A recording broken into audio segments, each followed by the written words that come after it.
सभी भाइयों को नमस्कार, साथ ही साथ बहनों को भी नमस्कार।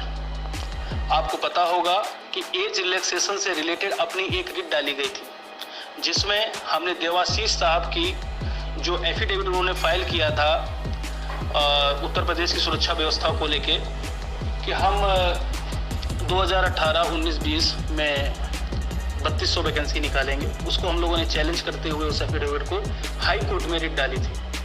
रिट का नंबर था 4924। उस रिट में लगातार डेटें लगी और उन डेटों में कई बार एजेंसी एप्लीकेशन डाले गए। कोर्ट बंद था, आप जानते हैं। कोर्ट बंद होने के बाद भी उन पे ऑर्डर कराया गया। उन अर्जेंसी एप्लीकेशन पे ऑर्डर होने के बाद आप जानते हैं कि आपके मैटर पे भी डेट लगी। और जब मैटर पे डेट लगी तो आपको पता होगा कि उसमें इंस्ट्रक्शन मांगे गए थे भर्ती बोर्ड से, और भर्ती बोर्ड पहली डेट में इंस्ट्रक्शन नहीं लाया था, दूसरी डेट में वो इंस्ट्रक्शन लेके आया। उसके बाद जब इंस्ट्रक्शन आया तो फिर आज हमारी डेट लगी हुई थी 25 मई को। और 25 मई को हुआ यूँ कि आपको, जैसे मैं पहले से भी बोल रहा था, कि जो इंट्रीम ऑर्डर आने के सबसे ज़्यादा चांसेस हैं, क्योंकि जब कोई किसी भी फॉर्म को कंटिन्यूस रहता है या कोई भी चीज़ प्रोसेस में रहती है तो ज़्यादातर इंट्रीम ऑर्डर आने की संभावना होती है। ठीक है, मैं लगातार लोगों से कह रहा था। आज की बहस की शुरुआत की थी खरे साहब ने, लेकिन खरे साहब उतना इफेक्टिव नहीं रहे क्योंकि उनके पास लगातार ज़्यादा केसेस रहते हैं। तो उसमें भर्ती बोर्ड के जो CSC थे, चीफ स्टैंडिंग काउंसिल, जो CSC साहब थे, उन्होंने एक रिट का हवाला दिया जो सीमान सिंह साहब ने कभी डाली थी, तो वो रिट खारिज हो चुकी थी। तो उस खारिज रिट का उन्होंने हवाला दिया और बोला कि एज रिलैक्सेशन नहीं मिल सकता। तो उस समय खरे साहब को शायद वो रिट नहीं पता रही होगी, तो उन्होंने बोला कि उसके बाद प्रशांत मिश्रा, हमारे यहाँ से जो एडवोकेट प्रशांत मिश्रा थे, तरुण अग्रवाल थे, उन्होंने बताया कि वो ऑर्डर जाके सुप्रीम कोर्ट में चैलेंज हुआ था राजेंद्र सिंह नाम से। और इन केसेस की जो चीज़ें हैं वो हमारे केसेस से इनकी सर्कमस्टांसेस और फैक्ट दोनों अलग हैं। तो फिर जस्टिस जे मुनीर साहब इस केस की सुनवाई कर रहे थे। इस केस की सुनवाई करते हुए जे मुनीर साहब ने कहा है कि चूंकि सारे इंस्ट्रक्शन 49-24 में आए हुए थे, इसलिए 49-24 के इंस्ट्रक्शन को मैं कोट करते हुए ऑर्डर लिखवा रहा हूं। और खरे साहब, आपकी रिट पे भी यही ऑर्डर आएंगे क्योंकि आपकी रिट 49-24 में कनेक्ट है। आपकी रिट में कोई अलग ऑर्डर नहीं रहेगा, आपकी रिट में वही ऑर्डर रहेगा जो 49-24 की रिट है। तो आप जानते हैं कि खरे साहब की जो रिट पड़ी थी वो 17 लोगों की रिट पड़ी थी। ठीक है, उनकी बाकी रिट तो अभी शायद उसको रिट का नंबर भी नहीं मिला है। उन लोगों के लिए थोड़ा सा दिक्कत हो सकती है आगे। और हमारी जो 127 की रिट थी उस पर ऑर्डर हो चुका है। 64 की रिट जो है वो हमारी फाइल भी है, उसका रिट नंबर भी है। नेक्स्ट डेट जैसे वो आएगी उसमें ये ऑर्डर फॉलो हो जाएगा। ठीक है, तो जो 64 हमारी रिट पड़ी है उसके लोग हैं वो बिल्कुल घबराएंगे नहीं, वो मेरी जिम्मेदारी है, मैं आपको कराऊंगा। समझ रहे हैं, मैं कराऊंगा आपका। मैंने शुरुआत से कहा था कि इंट्रीम ऑर्डर आएगा और पिटिशनर बेनिफिट मिलने की संभावना है, लेकिन एक बेवकूफ़ टाइप के यूट्यूब चैनल वाले के चक्कर में आप लोग पढ़ के याची नहीं बने। अब बताइए, जो लड़के याची नहीं बने उनकी ज़िंदगी का, उनके साथ जो गलत हुआ उसका जिम्मेदार कौन है? आप बताइए, उन लड़कों का जिम्मेदार कौन है? जब मैं बोलता था तो लोग इधर उधर कमेंट करते थे, गालियां देते कि नहीं, आदित्य सिंह लोगों को लूट रहे हैं, पैसा कर रहे हैं। ऐसा कुछ नहीं था। जिन लोगों के पास पैसे नहीं थे मैंने उनको भी याचिका में ऐड किया था। ऐसे कई लोग हैं, कई लोग थे जिनके पास पैसे कम थे, उनको भी डाला गया था, क्योंकि वकील को पैसे देने होते हैं। पैसा मेरे काम का तो होता नहीं है। लेकिन एक आदमी लगातार आपको गुमराह करता रहा कि जनरल ऑर्डर आएगा, जनरल ऑर्डर आएगा। आप लोग भी उसी के साथ गाने लगे, गाना मिले सुर मेरा तुम्हारा। तो मैं आपको समझा रहा था, तब आप समझे नहीं। 2016 से मैं रेगुलर केस पे हूँ और साथ ही साथ 2013 से मैं कोर्ट जा रहा हूँ। मुझे पता है कि चीजें कैसे कैसे होती हैं। जो इनके साथ 264 की रिट जुड़ी हुई है, खरे साहब का नाम लेके उन लड़कों से पैसा लिया गया, उन्हें किसी श्रीवास्तव नाम के वकील से जोड़ दिया गया। आप बताइए उन लड़कों का क्या होगा? 264 लड़कों के साथ इन्होंने जिंदगी से खिलवाड़ किया है। उसमें एक 2 कौड़ी का यूट्यूब चैनल कोई परिहार करके है, वो भी उसके साथ है।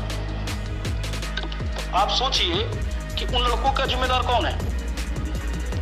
मैं 2016 से आपसे जुड़ा हूँ, वहाँ के लोग आपको मेरा फीडबैक देते हैं। तो आप लोग परेशान ना होइए, आपकी जो भी समस्याएं हैं उनको सुना जा रहा है। कई लड़कों को कॉल आया कि सर अब क्या होगा, उन्होंने तो हमको धोखा दे दिया, उन्होंने हमसे इतना पैसा लिया था, 17 लोग की रीड खरे क्या डालिए, पता नहीं किसी श्रीवास्तव क्या डाल दिए, अभी हमारी रीड का नंबर भी नहीं आया, क्या करें। तो आप परेशान ना होइए, कौस्तुभ त्रिपाठी हमसे जुड़े हैं, एक 30,000 ही कोर्ट आपके दिल्ली की है, वहाँ का भी एक लड़का उनके साथ जुड़ा था, वो भी हमारे टच में है, जिनको इन्होंने अपने ग्रुप से निकाल दिया क्योंकि वो लड़के सवाल पूछते थे, तो उनके भी मैं टच में हूँ। अगर नहीं होगा तो मैं उन लड़कों का भला कराने के लिए आगे आऊँगा, आप बिल्कुल घबराइएगा मत, आपको फॉर्म डालना मैं अलाउ कराऊंगा। दूसरी चीज़, एक सबसे बड़ा सवाल उठ के आता है कि भैया ये कैसे पता चलेगा कि क्या होगा, कि कैसे हम फॉर्म डालेंगे, कब से हम फॉर्म डालेंगे, सबसे बड़ी समस्या ये आ रही है। तो भैया देखिए, यहाँ से जो ऑर्डर है, ये ऑर्डर को क्या है, रिप्रेजेंटेशन के साथ, एक सर्टिफाइड कॉपी के साथ इसको भर्ती बोर्ड भेजना पड़ेगा, या तो स्पीड पोस्ट से भेजिए आप, ठीक है।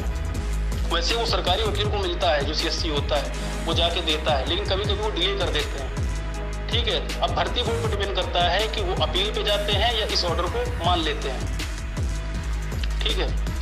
तो कुछ लोग ऐसे हैं जो कह रहे भैया हम याची नहीं बने, अब मेरा क्या होगा, तो आप उनसे पूछिए, जाके पूछिए कि उन्होंने आपकी ज़िंदगी के साथ खिलवाड़ क्या किया, क्यों बोल रहे थे कि जनरल ऑर्डर आएगा, आप कहीं मत जुड़िए, लूट चल रही है, अरे यार चोरी तो ये आदमी फैलाया हुआ था।